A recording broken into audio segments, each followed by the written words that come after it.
Amém. A graça e a paz estejam com os irmãos esta manhã, no nome de Jesus. Vamos orar mais uma vez? Feche os seus olhos, recline sua cabeça. Pai bondoso, clamamos ao Senhor por misericórdia, para que, através da Tua palavra, Senhor, o Senhor mude os nossos corações, mude a nossa maneira de pensar, e assim nós vivamos as nossas ações, as nossas decisões sejam para a Tua honra e Tua glória em santidade, Senhor. Tua palavra é poderosa para nos transformar. Faça isso, Senhor, pedimos humildemente, no nome de Jesus. Amém. Amém. Amada igreja, então, como eu anunciei no encerramento da série de exposições no livro do profeta Jonas, com a permissão do Senhor, hoje nós vamos iniciar uma nova série de pregações expositivas, agora no livro de Ruth.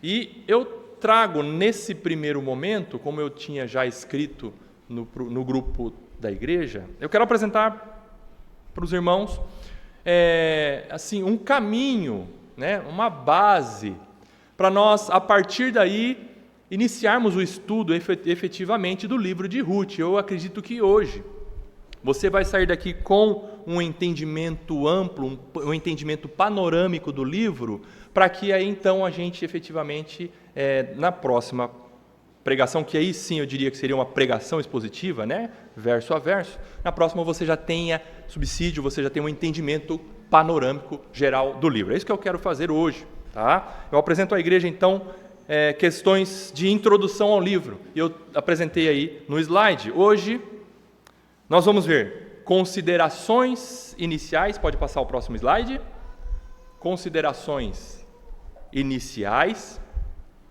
vamos ver também autor e data, gênero literário, propósito original do livro, Cristo em Ruth, a estrutura do livro, e finalizaremos com uma conclusão da pregação / estudo, aula de hoje, tá bom? Vamos lá então, próximo slide, considerações iniciais. Amados irmãos, ao ler o livro, você vê um foco importante em Ruth, a Moabita, porque sim, até porque o livro leva o nome dessa personagem, que é a personagem assim que caminha em todos os capítulos do livro. Essa é uma personagem, é a Moabita. Ruth não era judia, Ruth não era uma hebreia, Ruth era moabita, digamos, Ruth era estrangeira. Ela nasceu em Moabe, e Moabe era uma terra assim, bem ofensiva aos hebreus. Moabe teve origem naquela relação incestuosa de Ló com a sua filha. Vocês se lembram disso? A partir desse descendente de Ló, que concebeu sua filha, a partir daí nasceu a nação moabita. E Ruth era uma moabita. A história gira em torno dessa personagem, mas nas entrelinhas da história, como eu coloquei escrito aí, e em todas as páginas desse livro, você vê e se convence que há um personagem principal, há um agente soberano e condutor da história. Quem é esse agente? Do versículo 1 até o último versículo do capítulo 4 de Ruth, nesses 85 versículos, você vê um agente soberano. Quem? Deus. Apesar do nome de Deus não aparecer praticamente em nenhum versículo, 1 ou 2 versículos, se eu não me engano, mas você vê do início ao fim o agir soberano de Deus. O personagem principal desse livro é Deus. D.A. Carson, eu trouxe aí para você um ensino que o pastor Carson apresentou de introdução a respeito desse livro, inclusive mostrando sobre esse toque soberano de Deus nas entrelinhas, mas com certeza agindo diretamente na ação de todos os personagens do livro. Acompanhe comigo a leitura aí do ensino do Dr. Carson. A catástrofe ocorrida em Moabe levou a um final feliz em Belém. Deus controlou de forma soberana os acontecimentos, de modo a trazer amor e segurança àqueles que confiaram nele, enquanto, ao mesmo tempo, entrelaçava a vida deles com o propósito que tinha para o mundo. E você que leu os 4 capítulos pôde perceber isso, que Deus, num arranjo soberano, fez um se encontrar com o outro. Quem? Romeu e Julieta? Não. Ruth e Boaz. E soberanamente Deus vai agindo nas entrelinhas e Ele entrelaça a vida desses todos os personagens, e não somente se reduz a uma história intrafamiliar ou uma história ali no povo do povo hebreu, mas Deus soberanamente está agindo a partir dali para que o mundo fosse alcançado de alguma forma, que nós vamos ver daqui a pouco. O mundo foi atingido por meio desse arranjo de fatos na história de Ruth. É o que o Dr. Carson nos ensina. Continuando, Deus continuou escondido, mas assim mesmo esteve agindo nos detalhes comuns da vida diária, cumprindo as promessas que fizera a seu povo. Muito bem. Vimos então essa consideração inicial que eu gostaria de trazer. Vamos agora ao autor e data. Eu gosto sempre de trazer esse tipo de dado. É importante nós conhecermos quem escreveu o livro, em que época escreveu o livro. Daqui a pouco nós vamos ver o contexto histórico da escrita do livro. Mas, com relação à autoria do livro de Ruth, nós não sabemos ao certo quem escreveu. Não foi Ruth que escreveu esse livro. Não há menção expressa no conteúdo do livro. Porém, há fortes indicações históricas, inclusive a tradição rabínica dos hebreus traz dois possíveis nomes. O primeiro é o mais forte na tradição judaica. Dão o primeiro nome à autoria desse livro, que é Samuel. Provavelmente Samuel escreveu o livro de Ruth para relatar a origem da linhagem do rei Davi. Samuel conheceu Davi? Sim, Samuel ungiu Davi rei. E provavelmente Samuel quis escrever para deixar registrado nos anais da monarquia davídica qual foi a ascendência do rei Davi, como que surgiu a família desse famoso rei. Provavelmente então Samuel escreveu o livro de Ruth. Eu preciso destacar que é provavelmente, porque não há confirmação exata, mas todos os indícios levam a esse nome, ou a Salomão, filho de Davi, para deixar registrado os seus ancestrais próximos após a morte do seu pai. Então, Samuel ou Davi. Quanto à data, o autor do livro deve ter escrito durante o reinado de Davi, provavelmente Samuel, ou depois do reinado de Davi, provavelmente Salomão, entre o ano 1000 a.C. e 900 a.C. Eu já ensinei à igreja a respeito de nós contarmos as datas antes de Cristo e depois de Cristo. Por que eu disse 1000 a 900? Eu não disse a contagem crescente. Porque quando você conta anos antes de Cristo, você vem de lá para cá. Provavelmente a escrita foi de 1000, o reinado do rei Davi foi no ano 1010 a 900 e pouco. Então você volta. Provavelmente essa escrita de Ruth foi no ano 1000 a 900 antes de Cristo. Tá bom? A contagem dos anos antes de Cristo você conta de forma decrescente, voltando até Cristo. Tá bom? Provavelmente nessa data aí, entre 1000 a 900 a.C. Mas o certo é que o livro não foi escrito antes do reinado do rei Davi. O livro não foi escrito antes do rei Davi surgir. Por quê? Porque o livro menciona expressamente o nome de Davi. Abra lá comigo, capítulo 4, versículo 17. Ruth 4, 17. Ruth 4, 17. As vizinhas lhe deram um nome, dizendo: nasceu um filho para Noemi, e o chamaram de Obed. Este veio a ser o pai de Jessé, pai de Davi. Então, o escritor do livro ou conhecia Davi contemporaneamente, no momento, ou posteriormente soube do reinado, tinha conhecimento do reinado do rei Davi. Sabia da existência do rei Davi.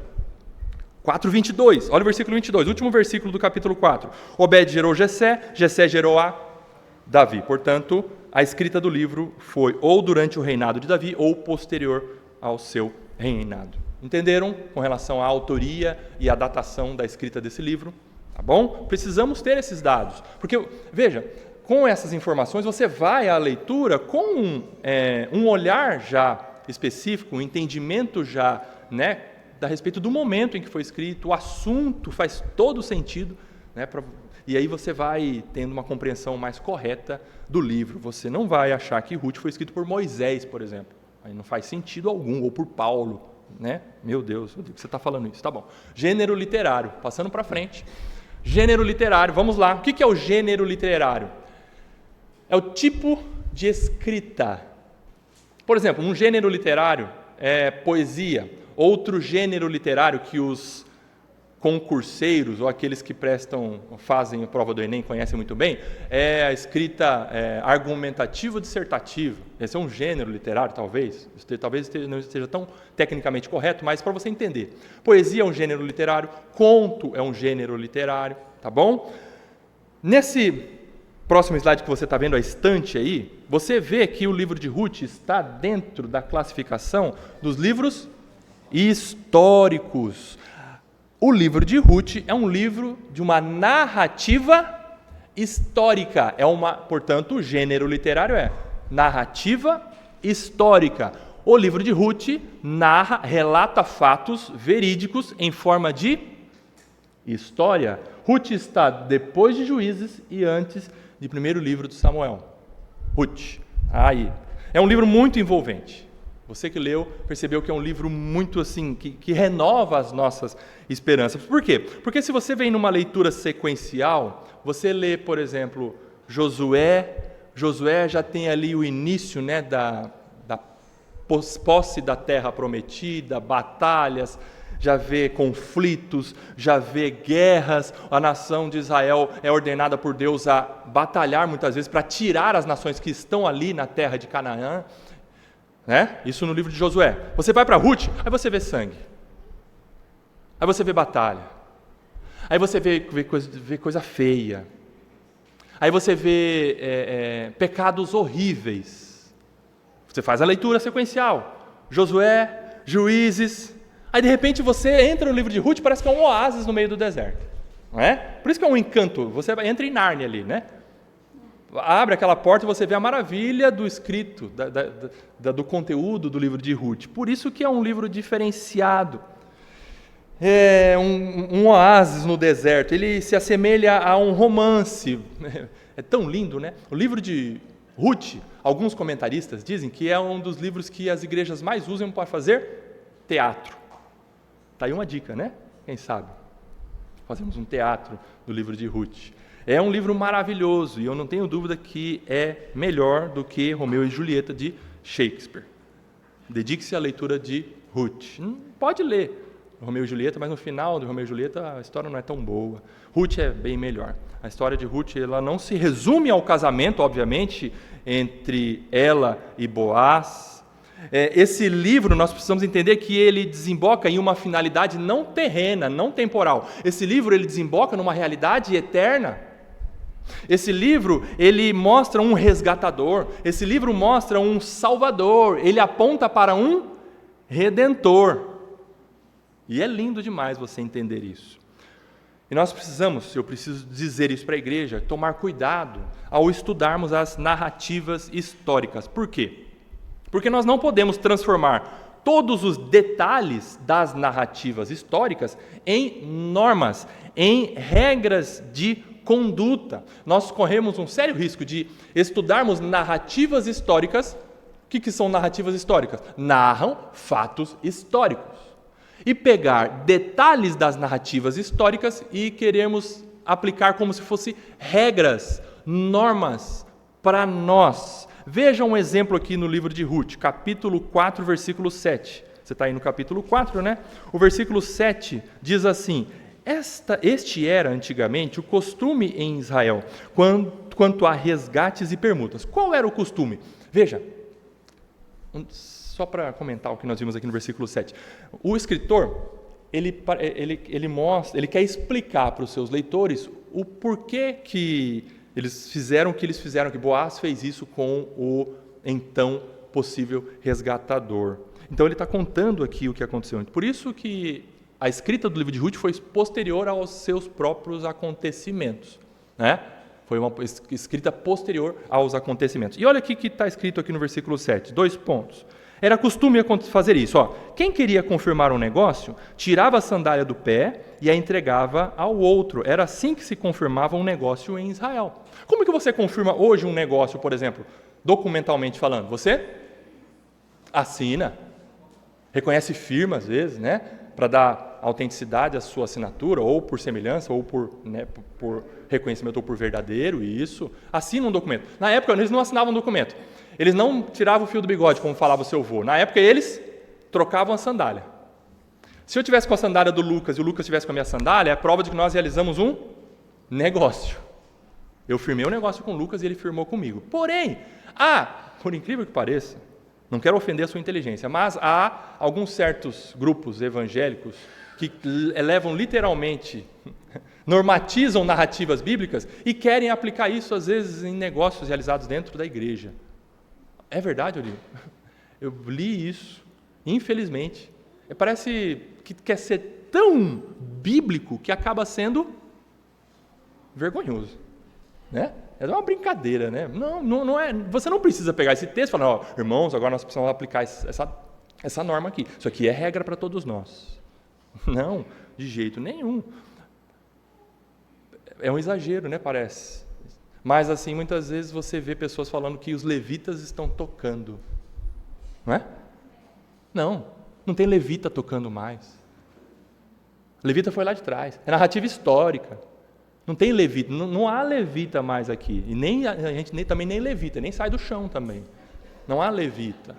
Não tem que pôr chofar aqui. Ok, se alguém souber tocar chofar, é mais um instrumento para tocar, mas não que o chofar tenha que estar presente nos cultos. Entenderam como o entendimento errado das narrativas históricas fazem nós procedermos de forma equivocada? O chofar é muito bonito, quem souber tocar, tá? Pode tocar. Mas o chofar não vai fazer o culto ser mais espiritual. Levita, não somos levitas aqui não, de jeito nenhum. Tomar cuidado. Por exemplo, um exemplo que eu trago do livro de Daniel. O livro de Daniel é um livro profético, mas contém relatos, contém narrativas históricas. É um livro que conta a ida, por exemplo, de Daniel e os seus 3 amigos. Os nomes dos amigos de Daniel, vocês se lembram? Sadraque, Mesaque e Abednego. Isso, nomes babilônicos. Daniel e os seus 3 amigos foram para a Babilônia. E lá eles foram influenciados pela Babilônia. E hoje, muitos crentes pegam essa narrativa histórica e querem aplicar como norma para dizer assim, cuidado com a escola, com a faculdade, com o serviço, é tudo Babilônia. Não vai para o mundo. Não, essa é uma leitura ruim do livro de Daniel, não é isso. Não é assim. Lógico que nós temos que cuidar do mundo, com a influência que o mundo exerce sobre a nossa mente, sobre o coração dos nossos filhos, sim, mas os nossos filhos precisam ser equipados, preparados para ir para o mundo. Para ir para o mundo. Leitura errada do livro de Daniel, por conta de ser uma narrativa histórica. Agora vamos para um livro de narrativa histórica do Novo Testamento. É o livro de Atos. O único livro de narrativa histórica no Novo Testamento é o livro de Atos. E no capítulo 2, já no início do livro de Atos, há a menção ali de que muitas pessoas passaram a falar em línguas, porque elas foram tomadas, de certa forma, sobrenatural pelo Espírito Santo. E ali sim elas falaram em línguas. E hoje querem normatizar, querem fazer uma regra de que se não falar em língua não é crente. Ah, você sabe, né? Você já falou em língua, né? Não, nós não podemos normatizar dessa forma. É uma leitura errada do livro de Atos. É uma leitura errada de uma narrativa histórica. Perceba? Final do livro de Atos também, o versículo 44 do capítulo 2 do livro de Atos, diz assim, todos os que creram estavam juntos e tinham tudo em comum. Sabe o que algumas correntes evangélicas fazem hoje? Todos os que creram estavam juntos e tinham tudo em comum. Eles vendem as suas casas e moram todo mundo numa chácara. Moram todo mundo junto numa casa só, uma casa coletiva. Eu acho que na nossa igreja não vai dar certo isso. Não vai. Eu prefiro ter meu apartamento, você a sua casa, e a gente se encontra, tem comunhão, mas a gente não pode normatizar algo assim, entende? É o risco que a gente corre. Casas compartilhadas, chácaras com residências coletivas, e nós não podemos colocar isso como uma regra, como uma norma. Nós precisamos, sim, olhar qual foi a intenção do autor para nós entendermos os princípios de Deus que estão ali dentro daquela passagem. E existe uma pergunta, como eu coloquei aí, para você ir ao texto com essa pergunta. E a pergunta está aí, leia comigo. Por que o autor nos contou essa história dentro do grande plano de redenção de Deus em Cristo? Quando você lê uma narrativa histórica, por exemplo, nós vamos ler Ruth, você já leu Ruth, e vamos estudar Ruth. Você precisa perguntar para o texto, por que o autor de Ruth nos contou essa história dentro do grande plano de redenção de Deus em Cristo? Existe um princípio de Deus por detrás de toda a narrativa histórica que aponta para quê? Aponta para a redenção em Cristo Jesus. Sabia? Aponta para a redenção. Martinho Lutero falava que todas as páginas da Bíblia mostram Cristo. Lindo isso, né? Apontam para Cristo. Por isso a leitura de narrativas históricas é diferente, por exemplo, da leitura das cartas do apóstolo Paulo, que são ensinamentos mais diretos, ensinamentos mais certeiros. Ali você vê de fato normas, você ali vê regras de conduta nos escritos do apóstolo Paulo, mas as narrativas não. Por exemplo, abre lá comigo Deuteronômio capítulo 21. Se bem que o livro de Deuteronômio não é uma narrativa, é um livro dentro do Pentateuco, mas contém fatos históricos relatados. Deuteronômio capítulo 21, versículos, vamos iniciar aí no 18, vamos até o 21. 21, 18 a 21 de Deuteronômio. Diz assim: se alguém tiver um filho teimoso e rebelde, é o seu caso? Então já olha para esse texto aí. Que não obedece à voz de seu pai, nem à voz de sua mãe, é o seu caso? Então, continua lendo aí. E mesmo quando o castigado não lhes dá ouvidos, é o seu caso? Então, olha aí. Seu pai e sua mãe o pegarão e o levarão aos anciãos da cidade, junto ao portão daquele lugar, e dirão: este nosso filho é rebelde e teimoso, não dá ouvidos à nossa voz, é comilão e beberrão. 21. Então, todos os homens da cidade o... Alguém está apedrejando filho teimoso hoje aí? Eu vou dizer que não pode nem dar vontade, tá? Porque você vai estar pecando. Apedrejarão até que morra. Assim vocês eliminarão o mal do meio de vocês, todo o Israel ouvirá e temerá. Isso aqui é um relato, e de fato eles faziam, mas aqui é um princípio de Deus por detrás dessa ordem, uma ordem específica para a nação de Israel naquela época. Há um princípio de Deus aqui embutido nesse fato. Entende? Por isso que nós temos que tomar cuidado com as narrativas históricas. Nós precisamos entender o contexto que foi escrito o texto e o propósito de Deus dentro da história, repita comigo, dentro do grande plano de redenção de Deus em Cristo. Muito bem. Vamos lá, Giovana, contexto histórico. Versículo 1 do capítulo 1 de Ruth. Ali já nos mostra o contexto da história de Ruth. Ruth aparece, para o seu conhecimento, nesse contexto aqui, do capítulo 1, versículo 1. O que diz o texto? Nos dias em que os juízes julgavam, houve fome na terra de Israel. Portanto, a história de Ruth se passa no contexto da época dos juízes. Juízes. Não se passa na época do rei Davi. Até porque Ruth é bisavó de Davi. Acontece na época dos juízes. Enquanto os juízes governavam a nação de Israel, Ruth aparece na história, para você entender. A escrita ela é posterior aos acontecimentos. Então, quem está escrevendo essa história de Ruth está relatando algo que aconteceu lá atrás. E o contexto era que nos dias em que os juízes julgavam. E o que acontecia na época em que os juízes julgavam?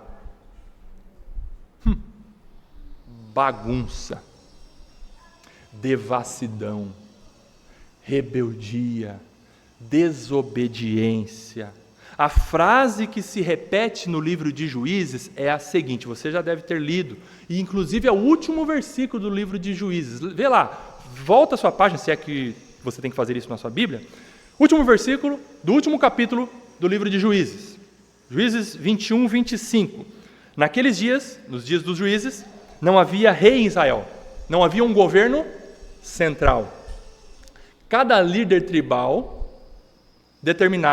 governava a sua região. Ainda em determinados momentos, quando Deus chamava um juiz, aquele juiz daquela tribo, um juiz, por exemplo, lá da tribo de Naftali, foi chamado lá da tribo de Naftali, aquele juiz, por um período, governava, administrava todas as outras tribos, sobretudo como um chefe militar. Mas aquele juiz morria, não tinha um governo central. E aí, o que acontecia naquela época dos juízes? Leia aí o finalzinho do versículo 25. Cada um fazia o que achava mais certo. Eu vou perguntar para você que é pai ou mãe, ou você que é professor ou professora.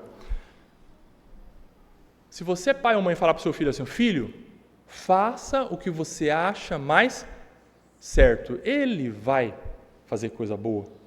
Dificilmente. Se você é professor ou professora, falar para os seus alunos assim, meus alunos, façam o que vocês acham mais correto. Meu Deus, a sala vai virar uma bagunça. Era isso que estava acontecendo na época dos juízes. Cada um fazia o que achava mais certo. Ocorreu, na época dos juízes, uma grave instabilidade política e uma anarquia social. O livro dos Juízes nos mostra que o povo de Deus ele mergulhou num período de afastamento da aliança, uma desobediência generalizada. Algo muito ruim acontecia de forma generalizada na época dos juízes, época em que se passa a história de Ruth. E eu trouxe para você um ciclo. Não apareceu. Mas eu vou falar para você. Só apareceu a setinha aí. Mas vamos lá. É um ciclo de acontecimento. É como se fosse um crente elevador. Ora está lá em cima, ora está lá embaixo. No primeiro ponto aqui, lá em cima, era para estar escrito ali, vida boa. A vida está boa, e se a vida está boa, eu estou tranquilo. E se eu estou tranquilo, eu desobedeço. É isso que estava acontecendo. A vida boa dos moradores lá dos hebreus estava tranquilo, eles passavam a desobedecer ao Senhor, eles se afastavam de Deus, eles se voltavam para a idolatria. Estava aqui no segundo pontinho. Vida boa conduz a uma desobediência, a uma frouxidão.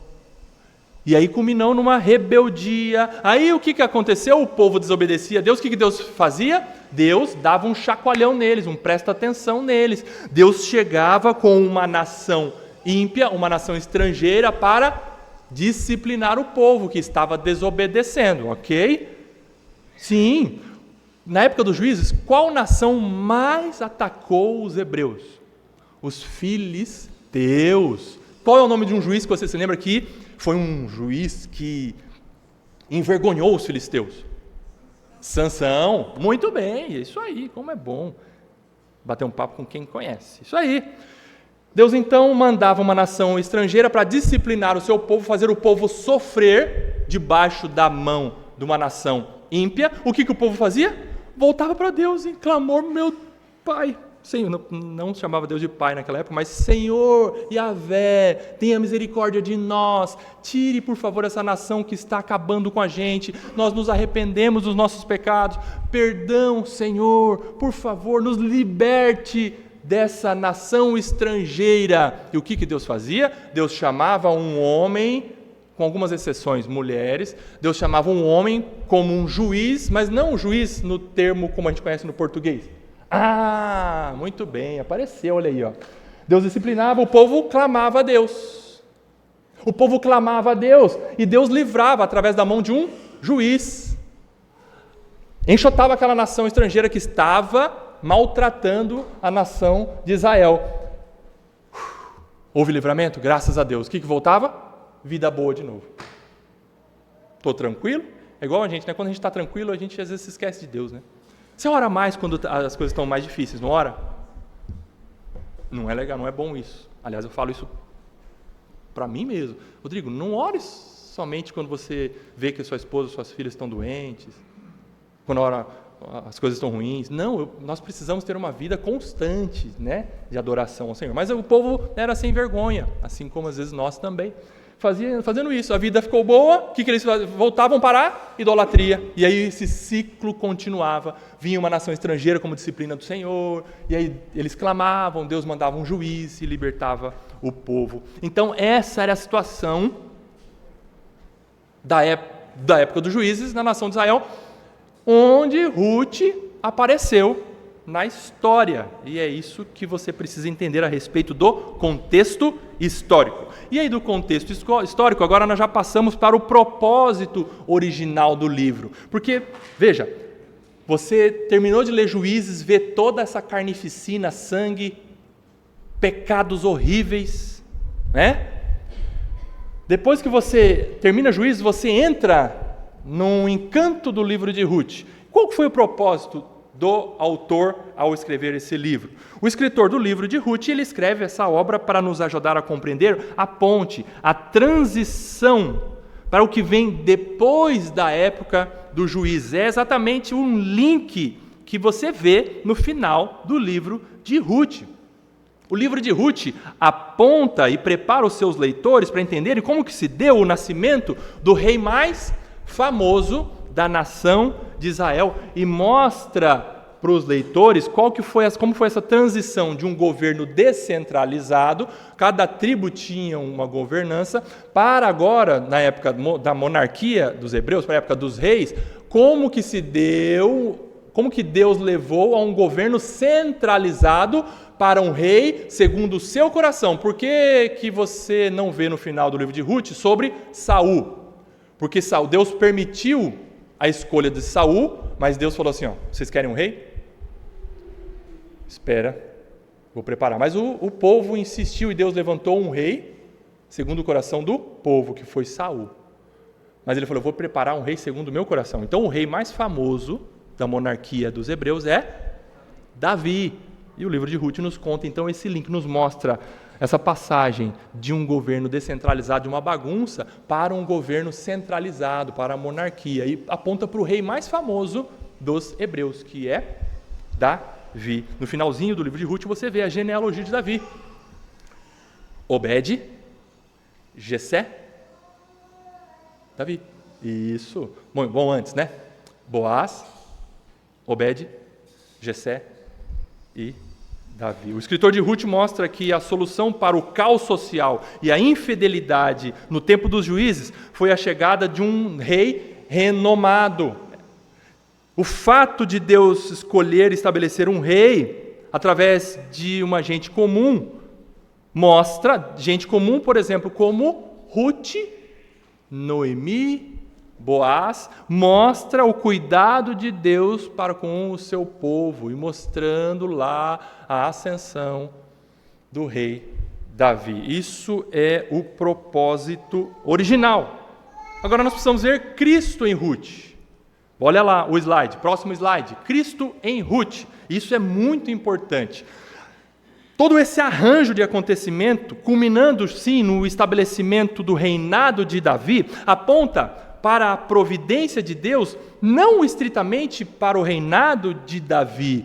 O escrito de Ruth mostra para nós, agora que estamos com esse livro em mãos, não para nós entendermos somente como que o rei Davi surgiu na história de Israel através de Ruth, mas aponta para a providência de Deus a respeito da vinda do Messias, a respeito da vinda do último e do consumado rei, o rei dos reis, perfeito, resgatador, não somente de Ruth, mas resgatador da igreja, daqueles eleitos que o Pai decidiu salvar. Olha só o versículo 14 do capítulo 4 de Ruth, leia aí. Ruth 4,14. Então as mulheres disseram a Noemi, olha só que palavra linda, bendito seja o Senhor, que não deixou hoje de lhe dar um neto que será o seu resgatador, que o nome dele venha a ser famoso em Israel. Alguns dizem que essa palavra foi uma palavra profética, apontando para Jesus. Jesus, o resgatador perfeito que viria, o rei perfeito que viria, resgatador da igreja, não somente de Ruth. Jesus Cristo, aquele que as profecias anunciavam ser o filho de Davi que viria. E ele veio, abre lá Mateus capítulo 1. Olha só que interessante, Mateus capítulo 1. Vamos ler o versículo 1 do livro do Evangelho segundo Mateus, versículo 1 do capítulo 1. Livro da genealogia de Jesus Cristo, filho de Davi, filho de Abraão. Agora leia o versículo 6 e o versículo 7 aí do capítulo 1. Versículo 6. Jessé gerou e o rei Davi gerou Salomão, cuja mãe foi aquela que tinha sido mulher de Urias. Versículo 7. Salomão gerou Roboão, é só o 5, eu não li o 5, né? Salmão gerou Boaz, o versículo 5. Olha só o nome de Boaz na genealogia de quem? De Jesus. Salmão gerou Boaz, Boaz, cuja mãe foi Raabe. Boaz gerou Obed, cuja mãe foi... Olha o nome de Ruth aí. E Obed gerou Jessé. Aí tem os 6, né? Jessé gerou o rei Davi, e o rei Davi gerou Salomão, cuja mãe foi aquela que tinha sido mulher de Urias. Agora leia o versículo 17. Assim todas as gerações, desde Abraão até Davi, são 14. Desde Davi até o exílio da Babilônia, 14 gerações. E desde o exílio da Babilônia até Cristo, 14 gerações. Então veja que o livro de Ruth, e nós agora estamos tendo o privilégio de lê-lo daqui para trás, sabendo, crentes, convictos da vinda do Messias, da vinda do filho de Davi. Nós estamos olhando daqui para trás, nós lendo o livro de Ruth, você vai vendo que aponta para a vinda do Messias, do resgatador. Resgatador. A irmã Margarete colocou no grupo, a palavra resgatador, resgate aparece muito no livro, mas aponta para o resgatador perfeito. Quem?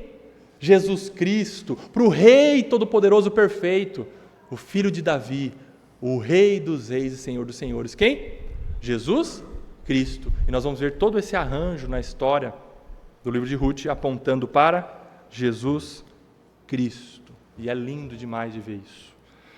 Como Deus ama a sua igreja e a resgata de uma forma graciosa e maravilhosa. Nós vamos ver através da história de Boaz e Ruth, com arranjo com Noemi, Elimeleque, Malom, Quilion e tudo mais. Agora vamos à estrutura do livro. E aí eu aprendi com o pastor Maurício Andrade. Maurício Andrade é um pastor, ele é vinculado à editora Fiel, ao Ministério Fiel, e ele é pastor na Igreja Batista Bíblica do Rio de Janeiro. Pastor Maurício Andrade, eu achei brilhante o que ele ensinou a respeito da estrutura do livro. Eu acredito que você nunca mais vai esquecer. Quando você for para o livro de Ruth, você vai lembrar disso aí, ó. A moça, a mulher, o homem, Deus, ok? Vamos lá? Capítulo 1, se você quiser anotar, coloca aí, capítulo 1. A moça estrangeira, quem é? Ruth. A moça estrangeira, Ruth. A mulher solitária, quem é? Noemi. O homem desobediente e perdido, quem é? Elimeleque. Elimeleque, o marido de Noemi, é um homem desobediente e perdido.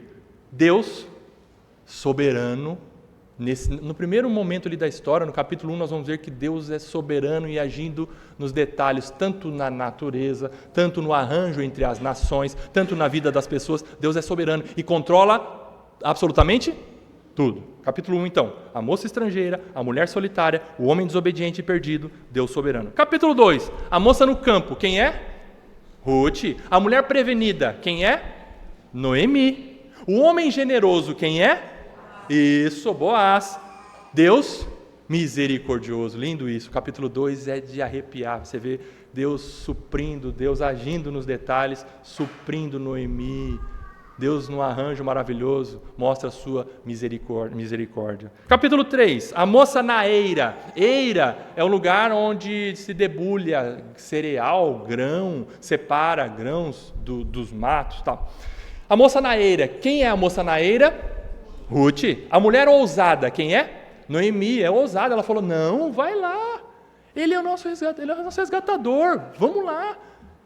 Coragem. Então a mulher ousada, Noemi. O homem surpreso e decidido, quem é? Ele se surpreendeu com a postura de Ruth e com aquilo que ela disse para ele, que ele poderia ser o resgatador. Ele fala, tá bom, estou surpreso, mas ele falou, eu vou fazer o que tem que ser feito, mas tem um na minha frente.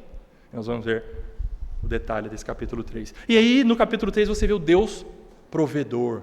O Deus provedor, mas não é somente a provisão de mantimento, de alimento, de coisas materiais. Deus provê salvação. Salvação através do resgatador. Aleluia, louvado seja Deus. E o capítulo 4, a moça em casa. Outrora, lá no capítulo 1, você encontra uma moça estrangeira, ela estava fora de casa. Tanto que Noemi falou para ela assim, não fica... Noemi falou para Ruth, o marido de Ruth tinha morrido, o marido de Noemi tinha morrido, o marido de Orfa tinha morrido, os genros de Noemi tinham morrido. Ela falou, minhas noras, fiquem aqui. Não, eu vou voltar para minha terra, mas fiquem aqui. Orfa, outra nora de Noemi, falou, não, tá bom, eu vou ficar. Mas Ruth falou, não, para onde você for, eu vou.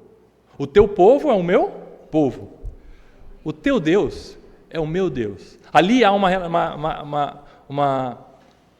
um dado claro, expresso, da conversão de Ruth. Ruth se tornou uma mulher, outrora estrangeira, adoradora de Baal. Ali ela falou, não, o seu Deus, Noemi, é o meu Deus, eu me converti a esse Deus, ele ganhou meu coração, então eu não vou largar nem você, muito menos esse Deus. Eu sou do Senhor.